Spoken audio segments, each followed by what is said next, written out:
Bonsoir à tous, bienvenue dans LFNA TV, l'émission référence des fans de football en Nouvelle-Aquitaine. Au programme ce soir, 2 Focus Club consacrés à l'équipe féminine A8 du FC Charente-Limousine, mais également à Aunis Avenir, club situé dans l'agglomération de La Rochelle. Aunis Avenir qualifié pour le 6e tour de la Coupe de France, tout comme le FC Rochefort que l'on a suivi ce week-end sur les pelouses de Régional 1. Et puis on va s'intéresser à l'actualité des équipes jeunes avec Saintes chez les U17 nationaux et le stade Ruffécois en coupe Gambardella Crédit Agricole. Sans oublier notre coup de cœur en fin d'émission pour l'équipe de France de foot fauteuil sacrée championne du monde. LFNA TV numéro 113, c'est parti. Galanterie oblige, on débute avec l'actualité du football féminin. La D1 Arkema, la 5e journée avec encore une fois un résultat contraire pour les Girondins de Bordeaux qui se sont inclinés 1-0 sur la pelouse de l'en avant Guingamp. Ça donne au classement Bordeaux à la 10e place avec seulement 2 petits points. Les Bordelaises qui n'ont toujours pas gagné le moindre match cette saison. En 3e division, voici les résultats du week-end avec dans la poule A le SO Châtellerault qui était en déplacement sur le terrain du CA Paris 14. Défaite 4-1 pour Châtellerault qui est actuellement 11e du classement avec 3 points en 5 journées. Seul l'Estac fait pire à la 12e place, la place de Lanterne Rouge. Dans la poule B, on jouait également la 5e journée avec notamment le succès écrasant de l'Olympique lyonnais 8-0 sur le terrain de Colomiers. Concernant la Nouvelle-Aquitaine, le FCE Mérignac-Carlac s'est incliné à la maison 2-0 face à l'AS Latte. Et puis il y avait également des résultats importants comme le Clermont Foot qui a concédé le nul de but partout sur son terrain face à l'AS Cannes et le Toulouse Football Club qui a battu Nîmes Métropole 3-0. Toulouse en tête du classement. Le FCE Mérignac-Carlac pointe à la place de Lanterne Rouge, 12e Mérignac-Carlac avec toujours 0 points. Chez les U19 nationales féminines dans la poule D, on jouait la 6e journée avec la victoire des Girondins de Bordeaux 2-1 face à Guingamp. Bordeaux 4e avec 6 points. Le leader se nomme le FC Nantes. On passe à notre focus féminin du jour, direction Roumazières-Loubert dans le district de la Charente où Touami Nassiri vous fait découvrir l'équipe féminine A8 du FC Charente-Limousine.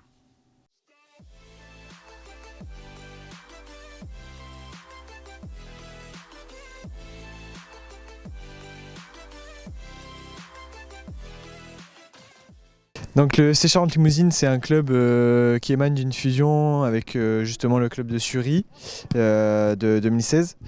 Nous, on est une section féminine depuis maintenant 4 ans. 4 ans où les filles jouent ensemble. Elles ont déjà joué aussi au foot avant, mais maintenant on essaie de développer un peu plus cette partie-là. Les filles, le groupe féminin est en train de grandir un peu plus.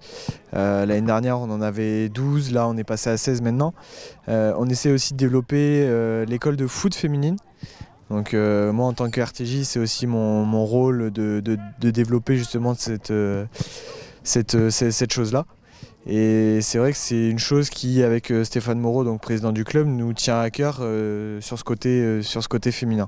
Cette section a été créée il y a maintenant 3 ans et demi de ça. Elle a connu bien des périples puisqu'on a connu la crise du Covid. Donc ça a mis un petit peu en stand-by l'évolution de ce groupe. Mais bon voilà, personne ne s'est démobilisé, tout le monde a continué à œuvrer pour que cette équipe en soit là aujourd'hui. D'année en année, des nouvelles joueuses viennent intégrer le groupe. Aujourd'hui, on a un groupe de 18 joueuses, donc c'est très bien. Des jeunes joueuses, des plus anciennes, mais voilà, tout ça fait que aujourd'hui le groupe se porte plutôt pas mal. Et on espère que ça va continuer encore très très longtemps et puis pouvoir évoluer rapidement d'ici peu de temps, peut-être en équipe à 11. De manière que vraiment que ce football se démocratise dans notre secteur. Je suis venu ici du coup pour voir ma mère qui joue défenseur ici au club. Après c'est sympa de la voir jouer parce qu'elle se dépense beaucoup malgré son âge qui est 43 ans, il faut le faire quand même pour jouer encore. Avant, quand tu as été à l'armée, ça fait un petit moment déjà, elle jouait avec des filles de son régiment et puis elle jouait à 11, elle joue sur grand terrain et puis là elle joue à 8 avec d'autres filles, donc ça fait bizarre de la voir jouer encore. Hein. Alors moi c'est la 3e année que je suis licenciée au FCCL, donc au Charente-Limousine. Il y a eu une très grande évolution depuis que je suis arrivée. Voilà, là on a un bon groupe. L'année dernière on a été finaliste de la Coupe Charente, donc ça a été un très beau parcours pour nous. En championnat on a eu des difficultés parce qu'on a été en phase élite, en poule élite, avec une équipe très jeune qui commençait juste le foot pour la plupart.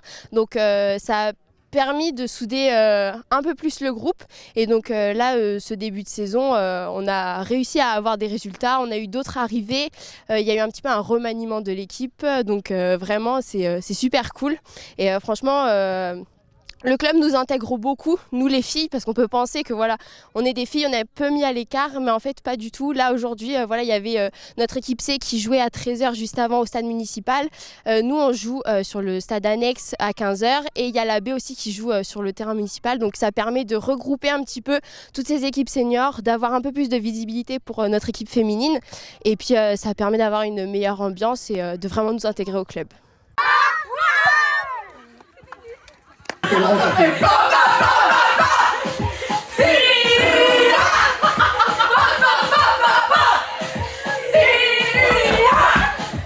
Quelles sont belles ces images de joie dans le vestiaire du FC Charente-Limousine. On profite de cette page consacrée au football féminin pour vous rappeler qu'Octobre Rose, ça continue jusqu'au 31 évidemment. Jusqu'à la fin du mois, vous pouvez participer à différentes opérations pour soutenir la Ligue contre le cancer afin de récolter des fonds, mais également de sensibiliser les femmes au dépistage du cancer du sein. Le football masculin maintenant, avec un week-end compliqué pour les clubs professionnels de Nouvelle-Aquitaine. En Ligue 2 BKT, Albert Riera n'a pas réussi sa première sur le banc des Girondins de Bordeaux. Défaite 2-0 sur le terrain d'Angers. Même score en faveur de l'AC Ajaccio face au Pau FC. Au classement, Bordeaux est désormais 15e. Le club béarnais est quant à lui 9e.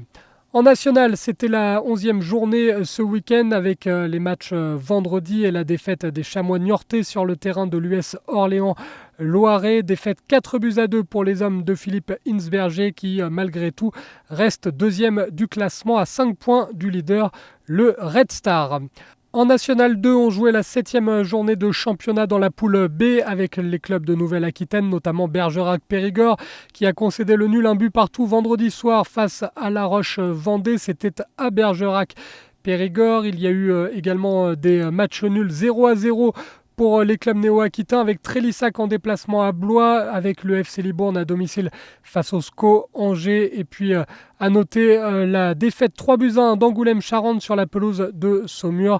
Défaite importante, vous allez le voir au classement, puisque La Roche-Vendée est en tête avec 15 points devant Saint-Privé-Saint-Hilaire. Le FC Libourne est sur le podium, 3e. Angoulême-Charente, je vous en parlais, 9e avec 10 points, juste derrière Bergerac-Périgord qui est 8e. En bas de tableau, à la 12e place, on retrouve Trélissac avec 5 points. En National 3, dans la poule B, on jouait la 6e journée avec le nul 1 but partout de la réserve du Pau FC vendredi soir sur le terrain de Blagnac. Le Stade Bordelais est allé gagner à Aunay-le-Château 2-1.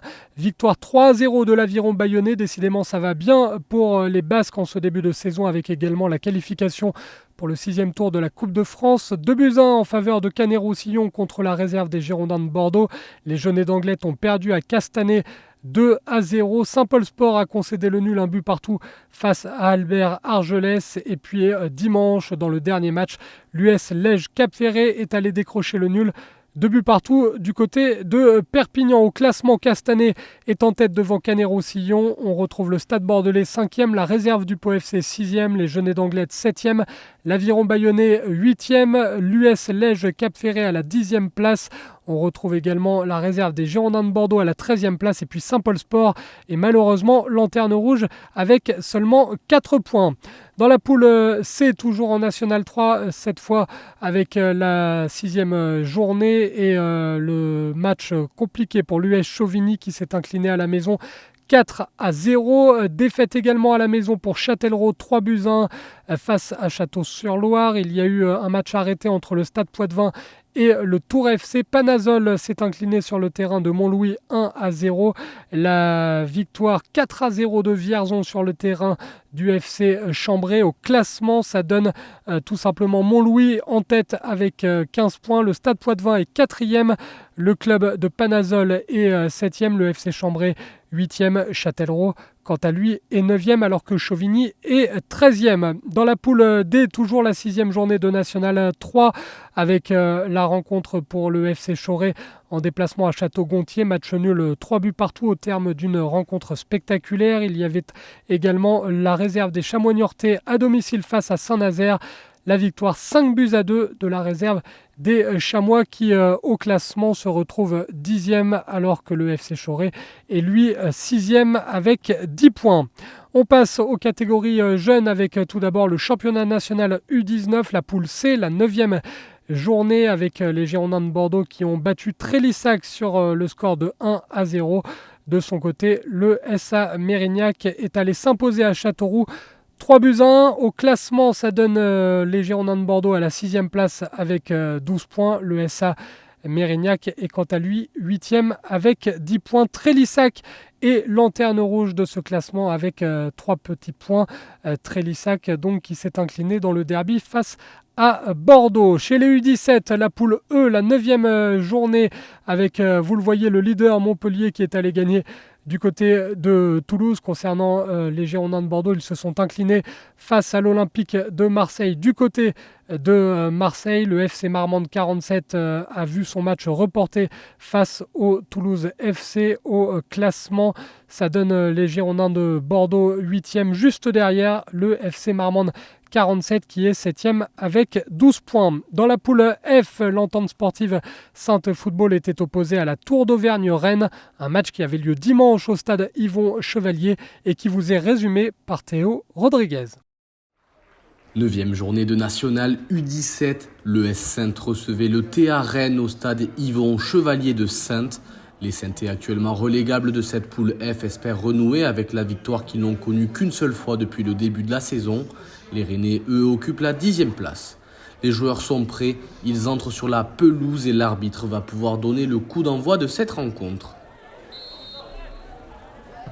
Lérito récupère ce ballon, il se remet sur son pied droit et envoie une magnifique frappe, mais le portier rennais fait un bel arrêt. Vacher est lancé côté droit, il rentre dans la surface mais perd ce ballon, Roch le récupère, double contact sur Derouin et frappe du droit. Il touche le montant mais ça rentre. Magnifique but tout en technique pour les Saintais, ça fait 1-0. Corner pour Roch, c'est frappé second poteau. Manga reprend ce centre de la tête et double la mise. Saintes mène de 2 buts. Les Rennais tentent de réagir, Condé lance Botterel dans la profondeur. Il centrera de terre pour Ayeuri mais bute dans un premier temps sur Gaveau et dans un second temps sur le poteau. L'arbitre renvoie tout le monde au vestiaire, c'est Saintes qui mène 2-0 sur sa pelouse. Long ballon de Lefebvre en direction de Derouin qui bénéficie d'une erreur du défenseur saintais. Il tente le lob mais ça passe au-dessus. Ça combine bien entre les joueurs rennais jusqu'à Lubasu Mabonzo qui lance Condé dans la profondeur mais se fait faucher dans la surface et l'arbitre désigne le point de pénalty. C'est Derouin qui va frapper ce pénalty. C'est arrêté, magnifique parade de Gaveau qui maintient son équipe de 2 buts d'écart.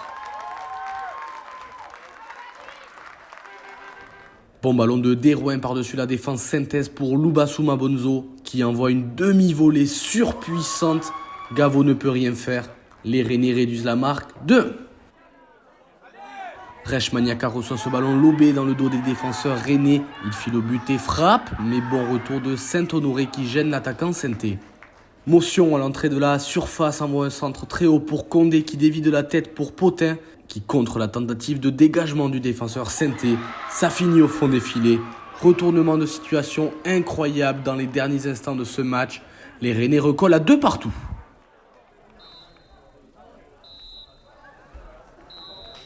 L'arbitre donne le coup de sifflet final, 2 buts partout, score de parité entre ces deux formations.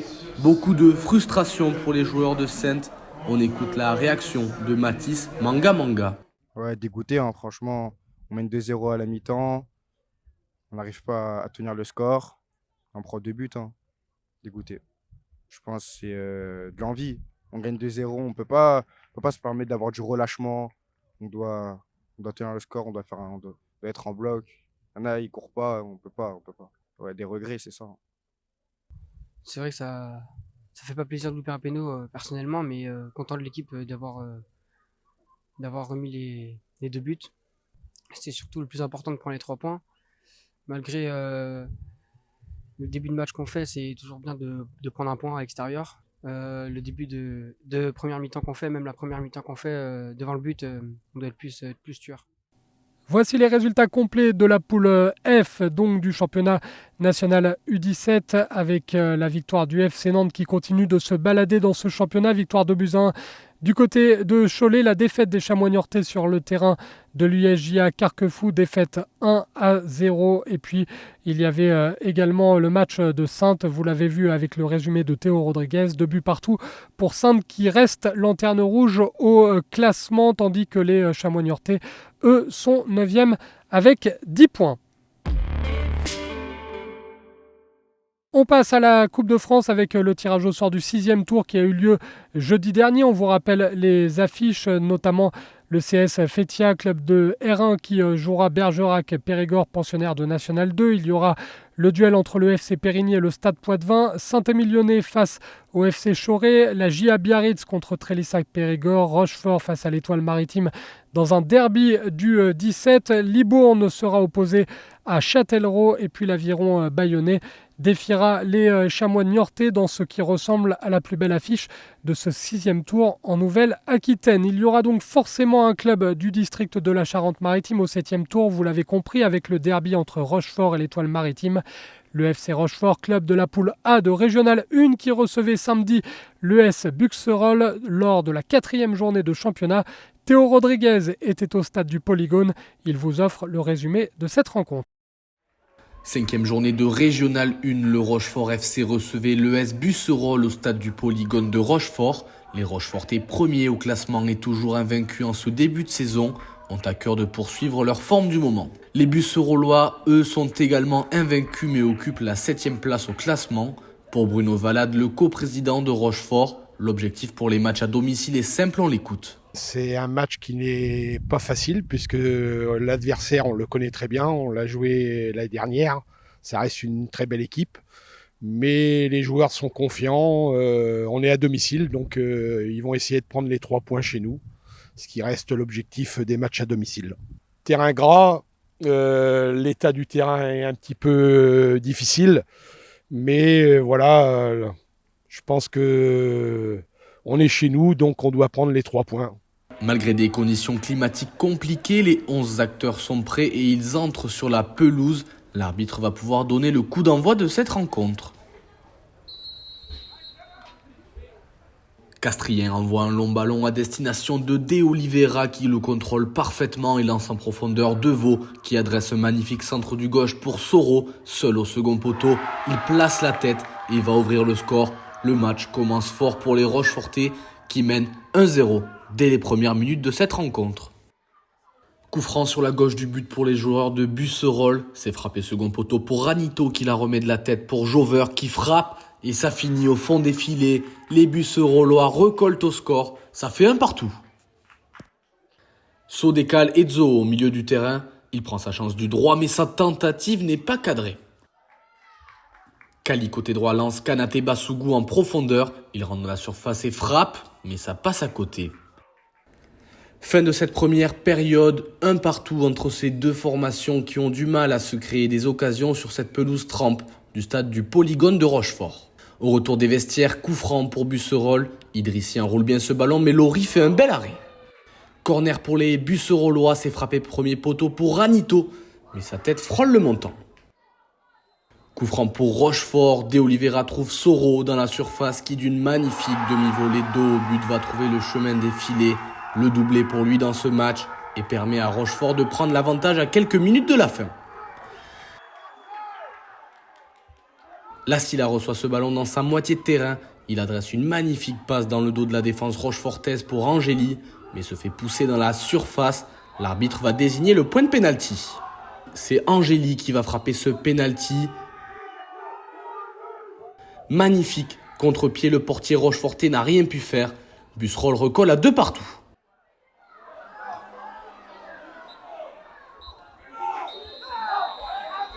L'arbitre donne le coup de sifflet final, 2 partout. Les deux formations se neutralisent sur ce score de parité au terme d'une fin de match très animée. Pour Boran Lassila, les joueurs manquaient d'efficacité, on l'écoute. Il nous a manqué, on va dire, d'efficacité.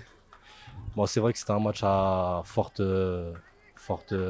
pression, on va dire. On rencontrait les premiers, ils étaient sur une bonne dynamique. Je pense qu'il nous a manqué un peu d'efficacité et de la rigueur, surtout défensif. Voilà. Après, je pense qu'on aurait pu mieux faire. On revient à la fin.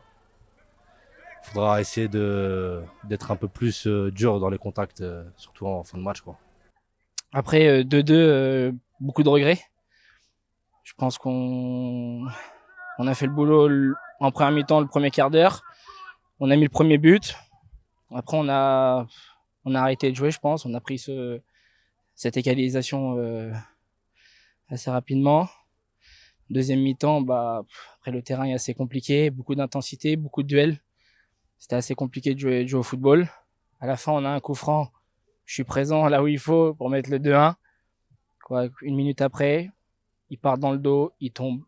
C'est litigieux, je sais pas s'il y a faute. On verra ça avec la vidéo, mais beaucoup de regrets ce soir. Là, on arrive ici, il fallait avoir la tête au championnat, parce que je pense que le championnat est plus important que la coupe. Et on va recevoir l'Étoile, une grosse équipe, une belle équipe. Ça va être un match avec beaucoup d'intensité, beaucoup de monde autour. Ça va être sympa à jouer.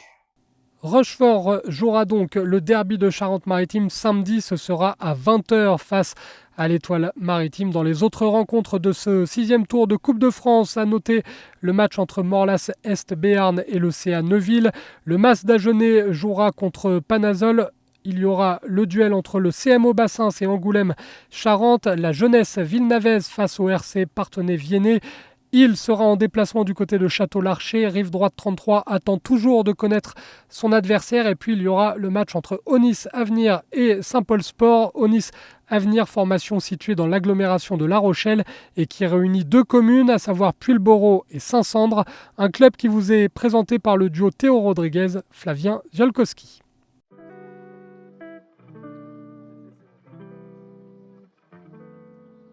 Saint-Sandre, commune de Charente-Maritime, à 10 km environ de La Rochelle. Nous partons à la découverte de l'Onis Avenir sous une météo peu accueillante, à l'inverse du club. 370 licenciés, plus de 200 jeunes. Onis Avenir est une fusion entre Saint-Sandre et Puyllboro depuis plus de 10 ans maintenant. Pérenniser ce club, c'est un travail de tous les jours essentiellement basé sur le volontariat, comme nous l'explique le président Bruno Chaillet. 370 licenciés, ça veut dire beaucoup de travail en début de saison pour enregistrer les licences, ça veut dire aussi la veille, alors j'allais dire Zimbra, mais la veille de toutes les informations qui nous viennent de la Ligue des districts. Donc c'est un peu comme une entreprise, sauf que le manager, qui est le président, doit prendre en compte le fait que les gens sont bénévoles, il n'y a pas de contrat de travail, il n'y a pas de salaire, donc les gens doivent venir motivés, avec la banane, le sourire et envie de rendre service à la collectivité qu'est le club. Pas de répit pour Onis Avenir une fois la saison terminée. Le club met en place un tournoi national destiné aux jeunes pendant le mois de juin, une période charnière selon le président. On a très vite mis en place nos fameux tournois jeunes, qui sont maintenant reconnus au plan national, qui comment dirais-je, ont vocation bien sûr à nous aider financièrement, mais qui sont des moments aussi propices pour générer une espèce d'énergie collective, tout le monde se regroupe, parce que 4 week-ends de tournoi avec une 50aine de dirigeants, je peux vous dire qu'il ne faut pas qu'il en manque beaucoup à l'appel pour que ça fonctionne bien. Et maintenant, avec le temps, on a des équipes qui viennent un petit peu de toute la France. Et c'est vrai qu'on fait notamment pour les 15 et les 17 des tournois sur 2 jours. Donc forcément, quand vous avez des gens de la région parisienne, Bretagne ou d'ailleurs, peu importe, de l'Est de la France, qui viennent passer 2 jours à La Rochelle, sur 2 jours, on leur laisse un peu de temps le soir, ils peuvent se balader, vont se retrouver et tout. Donc il y a un côté un peu sympa, un peu dilettante, tout en étant quand même sérieux. Du côté des jeunes de l'ONIS Avenir, là aussi, tout est assuré et encadré par Frédéric Proux, responsable technique jeune, un passionné qui a été baigné dans le football et l'encadrement depuis tout petit. Responsable jeune, c'est surtout de prendre soin des enfants, déjà, d'avoir une bonne éducation football, dans le respect et dans l'état d'esprit et dans la solidarité, tout simplement, parce qu'on sait très bien que maintenant, de nos jours, le football professionnel n'est pas forcément un exemple auprès des enfants sur tout ce qui est aspect financier, supporters et tout ce qui va avec. Donc il y a à peu près 250 enfants à gérer. J'ai cette année 45 éducateurs aussi à gérer, qui sont établis sur toutes les catégories. Donc c'est un travail de longue haleine, hein. C'est une vingtaine, entre 20 et 25 heures par semaine que je fais au club, en plus de mon travail, tout simplement. Donc c'est du travail, c'est un travail passionnant, hein. C'est un travail que je fais depuis l'âge de 14 ans, donc j'ai 47 ans actuellement, donc si vous faites le compte, ça fait un petit bout de temps que je suis sur les terrains, quoi. ONIS Avenir est un club familial et de partage qui accueille même les plus petits à partir de 3 ans, les baby-foot. L'encadrement est vraiment la priorité pour Frédéric Proux, que ce soit sur le côté sportif, mais aussi celui du social. On accueille tout le monde, on accueille des enfants qui ont des grosses difficultés footballistiques, voire des enfants qui sont en capacité de jouer plus haut de ce qu'on peut leur proposer au club. Donc c'est vraiment un rôle éducatif déjà dans un premier temps et aussi un rôle social, parce que le foot de maintenant, on est rendu vraiment sur un foot social où on est obligé de se soucier en fait, de l'enfant en lui-même, de par ses problèmes perso, on a de plus en plus de parents séparés, donc ce qui n'est pas évident pour des enfants de bas âge. On commence aussi à accueillir des enfants, on a 2-3 enfants qui sont autistes Asperger, on a des enfants qui ont des grosses difficultés aussi psychologiques qu'on accueille et qu'on accompagne en fonction en fait, de ce que nous disent les parents et on prend en compte tout ça, quoi.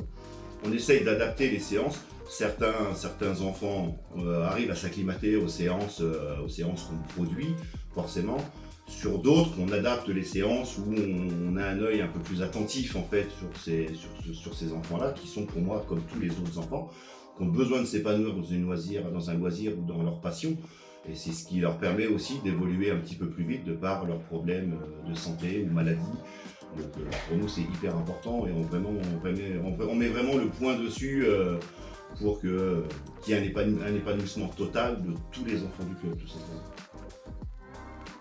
ONIS Avenir FC, tout est dans le nom. Le club s'occupe de former les jeunes pour un jour intégrer les équipes seniors. Le relais est désormais passé à Sébastien Leland, l'entraîneur de l'équipe senior d'ONIS Avenir. C'est l'ADN du club. On a un pôle formation avec le RTJ Frédéric Proux qui est très bon. Ça permet de pouvoir bénéficier pour les seniors de joueurs de qualité, ce qui est mon cas actuellement puisque j'ai la génération 2002. On les appelle la génération dorée, c'est à 75% mon effectif. Donc on a des joueurs qui sont fidèles, qui sont formés au club et qui sont bons.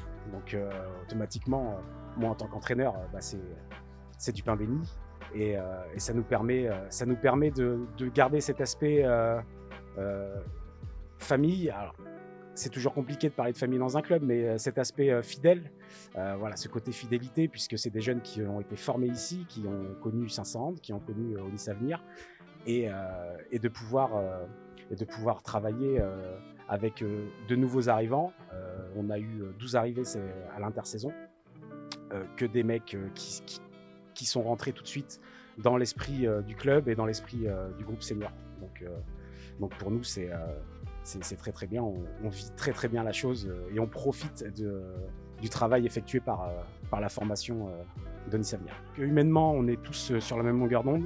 On vient pour travailler et prendre du plaisir.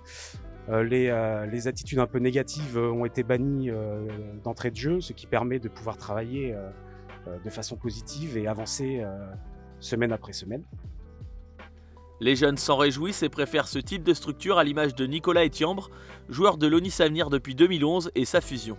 J'ai fait toutes mes classes ici, avec le petit groupe de copains. Donc ça fait on est encore 4 ou 5 à être encore dans l'équipe première.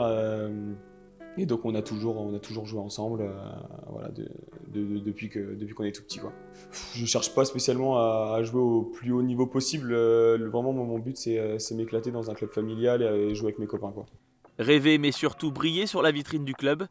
Onis Avenir s'est qualifié pour le 6e tour de la Coupe de France. C'est historique. Le club de Charente-Maritime en Régional 3 sera opposé à Saint-Paul Sport, club de National 3 dans les Landes. Notre objectif premier, c'est prendre les maillots, parce que voilà, c'est le petit plus et on aime bien ça. Mais c'est vrai que maintenant, arrivé au 6e tour, mine de rien, on se dit qu'on est à un match de pouvoir jouer une équipe professionnelle. Donc c'est hyper important, et puis ce serait un rêve de gosse, quoi, clairement, de pouvoir jouer une Ligue 2 ici, à La Rochelle, ce serait énorme. Les Girondins de Bordeaux, il faut. Hein. Sur le plan football, forcément, carrément avoir une grosse équipe, quoi. Même N2, vous imaginez, même N2 au parcours, ce que ça pourrait représenter. Bon, après, là, on est complètement en train de délirer. Là, je vais allumer la lumière, je vais arrêter de rêver, ça va, je vais être sorti de mon rêve. Mais non, après, c'est pour les joueurs, oui, forcément. Ça serait super. Mais le gars du Mas d'Agen que j'ai vu sur votre LFNA TV, il disait la même chose. Hein. Bon, 20 euros, maintenant, c'est bon. Bon, je crois qu'ils ont une aire de... tant pis, dommage. Mais bon, j'en souhaite aussi, comme des confrères de R3 qui fassent un bon match et qui se qualifient eux aussi. Qui reste, c'était 4 équipes, je crois, de R3. Mais bon. Après, à ce niveau-là, sur un match, comme on dit, pourquoi pas. Mais bon, on verra ce qui se passera.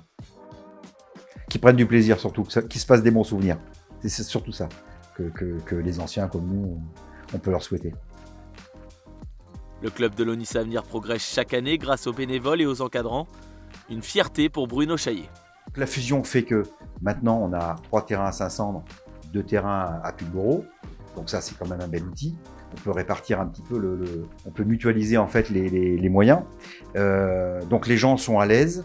Et puis après, au niveau du management, il y a 3 équipes au sein même du club. Il y a la partie administration, gestion, dont je suis le capitaine entraîneur, on va dire. Et puis après, vous avez les responsables seniors, vous avez le RTJ avec toute sa bande de jeunes, quand même 250 licenciés à gérer, c'est gros. Et je pense que c'est ça en fait qui fait que ça fonctionne bien. Mon bilan, enfin ma réussite entre guillemets, et puis bon, des présidents précédents aussi, hein, c'est d'avoir, je pense, réussi à créer ça. Et je pense que cet équilibre-là, il est nécessaire et indispensable, à condition d'avoir les hommes et les femmes pour. Mais si on arrive à respecter ces terrains-là, ces terrains de jeu, on peut dire, eh ben, ça marche très bien. C'est ça la réussite. Onis Avenir a désormais rendez-vous avec son histoire le week-end prochain pour, pourquoi pas, rêver plus grand.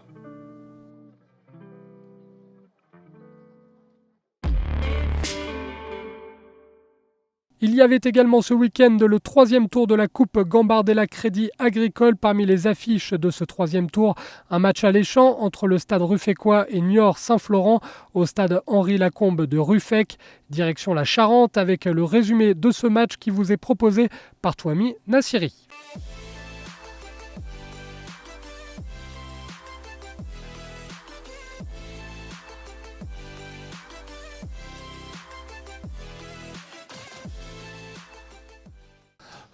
Nous sommes bientôt créés depuis 120 ans et on est en plein milieu des champs. On a plus de 300 licenciés, on a une vingtaine d'équipes, des nouveaux joueurs comme le foot en marchand, comme les équipes féminines, comme les jeunes, toutes les classes d'âge. Il y a une équipe dans toutes les classes d'âge dans le club. C'est un club qui vit. Merci à tous les bénévoles, parce sans bénévoles, il n'y aurait rien. Au niveau des éducateurs, c'est exceptionnel. Nous avons 22 éducateurs au niveau des jeunes. Je travaille avec des gens formidables. On a créé un club partenaire il y a à peu près une quinzaine d'années. Quand on est dehors, j'appelle ça le manège carré. Mais bon, c'est la buvette, c'est le bar. C'est là où on refait tous les matchs. Et c'est là où tout se passe bien. Et puis, je fais un petit clin d'œil à tous les gens qui aident le club, de près, de loin. Je les embrasse parce qu'on est dans une bonne ambiance. Le coup d'envoi est donné par Niort Saint-Florent qui affronte le stade Ruffécois pour ce 3e tour de Coupe Gambardella. La première occasion pour les visiteurs à la 10e minute, tout près d'ouvrir le score sur cette tête de son défenseur, mais le portier adverse est vigilant.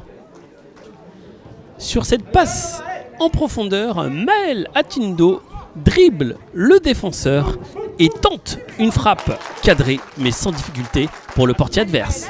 On joue la 25e minute encore une fois. C'est Maël Atindo qui élimine le défenseur et c'est un bon centre bien repris par Alexis Baron qui perd son face-à-face avec le portier adverse. À la 33e minute, les locaux réagissent par l'intermédiaire de Lubin Gabar qui déclenche une frappe des 18 mètres qui frôle le poteau adverse. Le stade Ruffécois rentre dans les vestiaires avec un score de parité 0-0 dans cette première mi-temps. Le coup d'envoi est donné par les locaux dans cette seconde période. Les hommes de Clément Coll n'auront pas attendu longtemps. Après 3 minutes de jeu dans cette seconde période, c'est Luca Giordano qui trouve le fond des filets et permet à Niort Saint-Florent de mener 1-0. On joue la 17e minute sur un festival de Luca Giordano qui adresse une passe millimétrée à Alexis Baron qui ne parvient pas à reprendre le ballon. Il n'en fallait pas une autre pour Alexis Baron qui sur cette tête marque le 2e but de cette rencontre au bénéfice de Niort Saint-Florent. Inarrêtable sur son côté avec le coup du sombrero, Luca Giordano y va lui-même de son but et permet aux visiteurs de mener 3-0 à la 40e minute. On joue les dernières secondes et les visiteurs marquent un 4e but synonyme de qualification et leur permet donc de continuer l'aventure en Coupe Gambardella après un excellent parcours du stade Ruffécois. Eux, ils sont habitués à jouer toujours en constant. Nous, on joue encore en interdistrict. Et le fait qu'on joue en interdistrict, des fois, il y a des temps de pause, il y a des temps de récup. Et là, en fait, c'est tout le temps.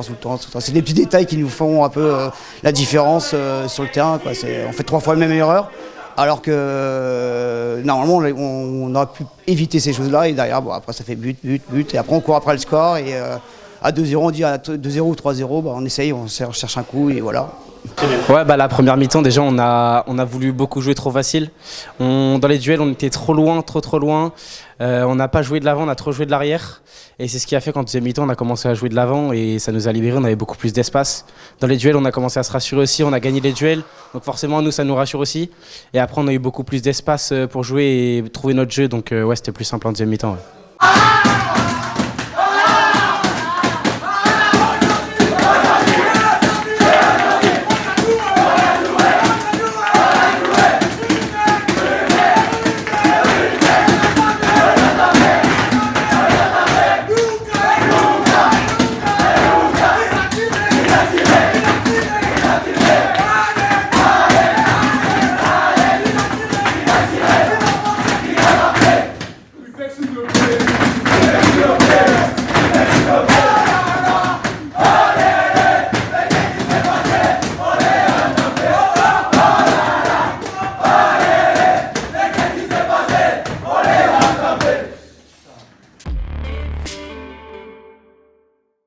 On termine cette émission avec notre coup de cœur pour l'équipe de France de foot fauteuil.